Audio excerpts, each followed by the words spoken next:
Okay, so hello and happy time zone to everybody. I'm your Natural English coach, Gordon Morse, and it's time for this week's Natural English Q&A session for questions and answers. So our first question of today is, why do people say, "How are things?" when they greet me? How should I respond to that? So you might have heard this before if you were having a casual conversation with somebody in English. Especially when you first greet someone, they might tell you or they might say, "How are things?" Right? But that's not the same thing as "Hi" or "How are you?" So, "How are things?" is a very common and very casual greeting that people will say. Has the same meaning as hello and how are you. However, you respond to it a little bit differently. So in this case, the things of "how are things" generally means something about your life. So in response, you can talk about your job or your social life or your family or maybe something that's stressing you out a little bit. Basically, when someone asks you, "How are things?" in English, basically it's just asking you about what is happening in your life right now. It could be whatever is most important to you or whatever is most difficult or most interesting. So these are some natural responses you can say. If things are going good for you, you can say "pretty good." So someone asks you, "How are things?" You say "pretty good." You can also say "things are good," or "things are fine," or "things are okay." Any of those work perfectly naturally. However, if things are bad right now, your life is not going great, and the person who asks the question is a person that you trust, maybe a good friend or a family member, then you can say, "things aren't great." Or you can just say, "not so great." So if a close friend says, "Oh, how are things?" you say, "not so great." And then they might ask you, "Oh, what happened?" And then you can explain from there. So, next question is, how do you say the O sound correctly in words like word and worry? So this one's a little bit tricky because obviously even though the letter is O, what I'm saying is were. So that happens because the O is followed by the letter R, and when that happens in English, it creates that special sound. It happens the same thing with vowel letters in other places that are next to R or followed by R. So, for example, burn, burn, or bird, BIR, bird, or father with ER, father, right?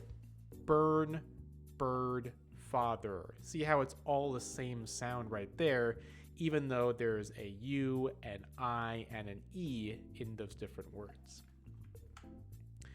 So in a lot of cases, when you're saying these words with a Japanese accent, you would use the sound ah, right?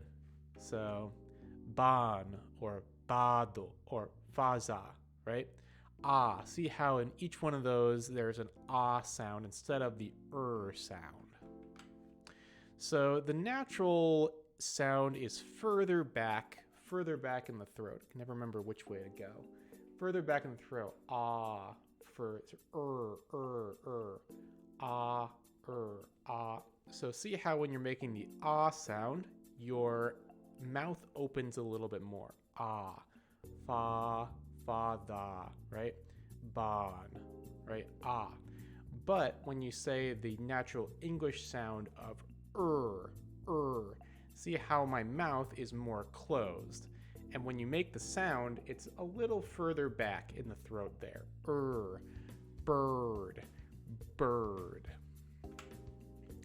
So try this try this, what I call a tongue twister or hayakuchi kotoba.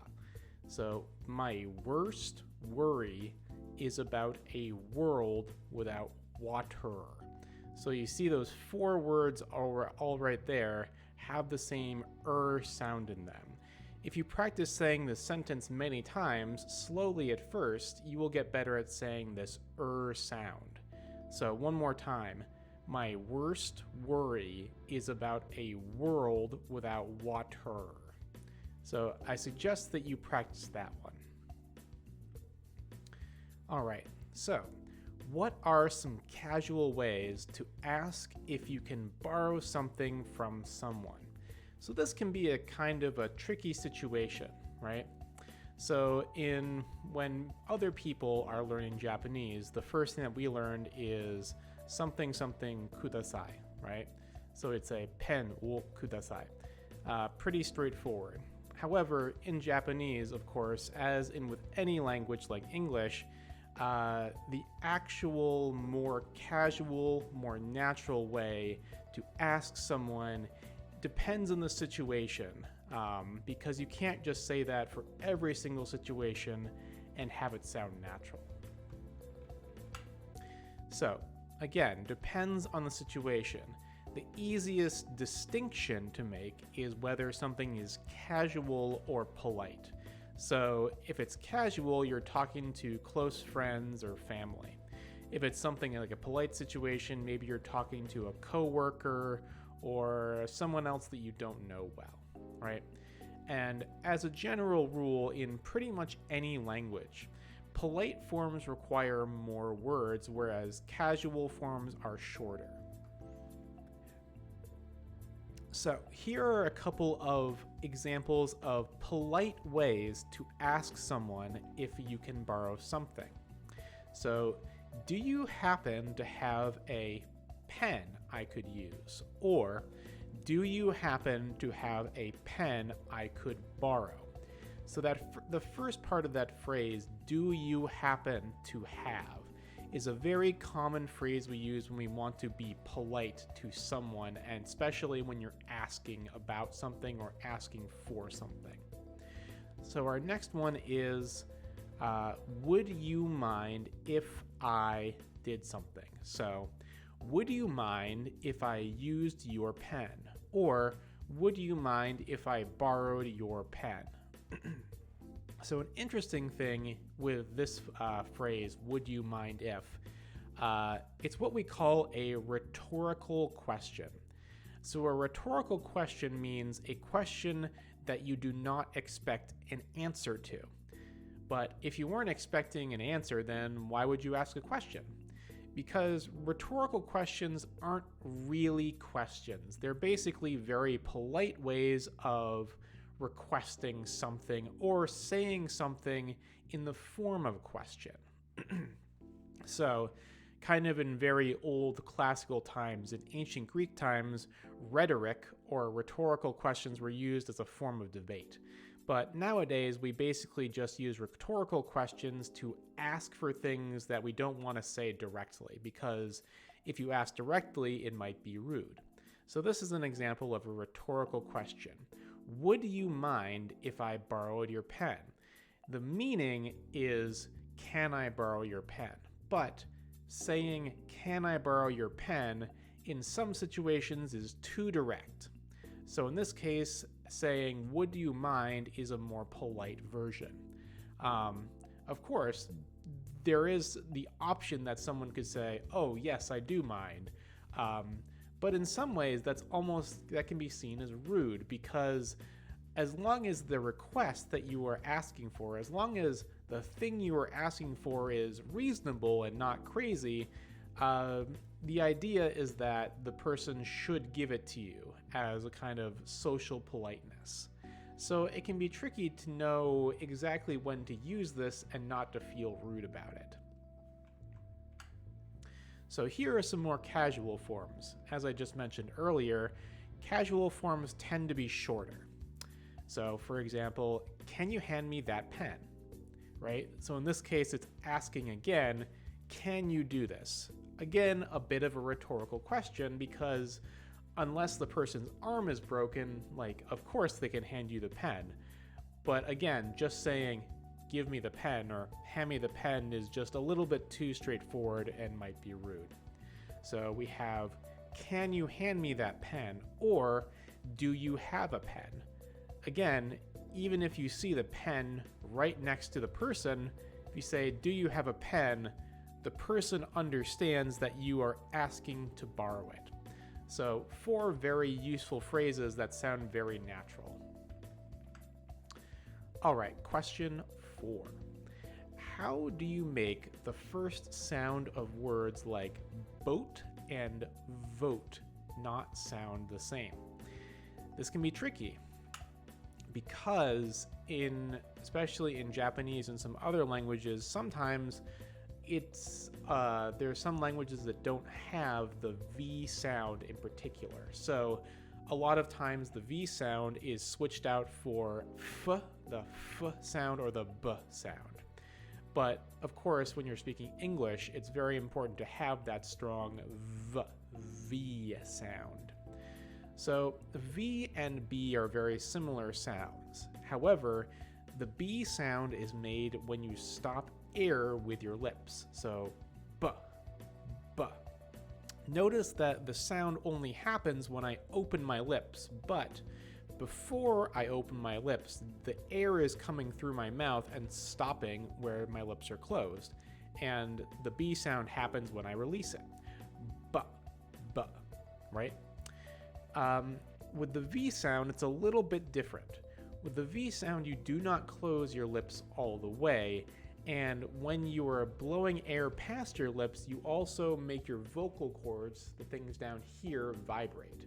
I've talked about these in other lessons before because sometimes it's important to make different sounds just by whether or not you make your vocal cords vibrate. So the easiest way to feel this is to just put your hand right about here, and when you're talking, you can hear them buzz or vibrate a little bit. So in this case, when you're making that sound of v, and you put your hand right here, your finger right here, you can feel it.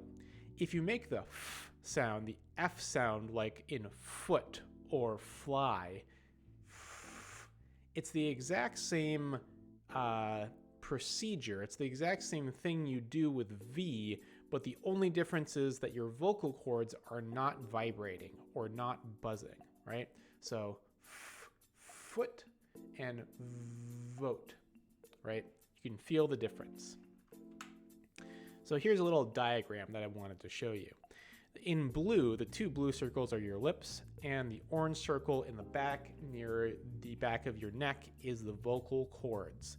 So basically, air travels up your throat or down through your nasal passage, through your nose, and then around and then out through your lips. But again, the V sound starts back here, right? And the B sound only happens right where your lips happen. So I suggest that you practice with what we call minimal pairs in order to get that sound really strong. So we have vote and boat. So again, I'm going to go through these and say them a couple times, and I want you to watch my mouth very closely, because when I say vote, notice that you can see my teeth. But when I say boat, you can't see them, right? So watch carefully. Vote, boat. Vote, boat. Next one is vase, vase, and bass. Bass. These are 2 very different sounds, and it's very important to get both of them correct when you're speaking natural English. We have vest and best. Vest and best. And finally, we have very and berry. Very and berry. I would suggest that you write these down, or you can rewatch the video later on, and practice these a few minutes every day. The more you practice, the better your pronunciation will get. Our last question of the day. what does the phrase "if worse comes to worst" mean? Does it mean that a bad situation gets worse? So the phrase is either "if worse comes to worst" or "if worst comes to worst." Both of these are used, and there's a lot of people who think it's one or the other, but in fact both of them are used, and both of them are right. It doesn't really matter which one you use. So this phrase is used when talking about the worst outcomes or the worst results of a situation, or the phrase that we like to use, the worst case scenario, right? A worst case scenario is basically a situation where the absolute worst outcome happens. So, for example, if you're driving a car, the worst case scenario is that you get into a car accident and you get seriously injured or die, right? Hopefully that doesn't happen, but that is the worst case scenario, right? Or if you're taking a test in school, the worst case scenario is that you get a 0 on that test. So sometimes we talk about if worst comes to worst in order to plan for something that probably will not happen. But talking about it can relieve your anxiety, because for some people, for me included, when you have anxiety, sometimes the best thing to do is to think about what is the worst thing that could happen and, make some plans just in case. But in doing so, you realize that it's probably not going to be the worst thing, right? So here's a couple of example sentences. Even if the car is low on gas, let's keep driving. If worse comes to worst, we can call a tow truck. So a tow truck is basically the service that comes to pull your car to a garage if it runs out of gas or breaks. Our second sentence, you should try to take the extra class this semester. If worst comes to worst, you can just drop it later, right? If you drop a class, that means that you are no longer taking the class for credit. All right, and as always, we're going to finish with a question for you. I would suggest that you record your answer to this question and later on listen to your own recording and then try to hear some problems that you might have made, some errors, and then you can record your answer again. Doing so over and over again will actually help you improve various things. So, our question is, how often do you think about worst case scenarios in your life? Do you try to think about it or not? So some people just don't think about it and they just go through life, and if bad things happen, then they deal with them at the time. Other people try to think about all the things that could happen before they happen, or even if they never happen. And they try to plan for all these things so that if something does happen that's bad, then they know what to do at that point. Two different kinds of people. So the question is, which one are you? What do you do about it? All right. So as usual, thanks for watching. This is actually a pre-recorded live stream this week, but usually live streams are going to be on every week. And if you're watching it live, you can always leave a comment with a question or a comment, and I'll be able to see it and respond immediately. So if you ever have a question about English, you can leave the question with me and I will reply to you. Also, you can leave a comment on any of the previous videos and I will see it and I can correct your English if you're interested in that. Also, please make sure if you enjoyed the stream to like and comment and subscribe to them, and also to share them with other people, because the more you do that, the more resources I will have to make more content for you to see. All right, so until next week, see you next time.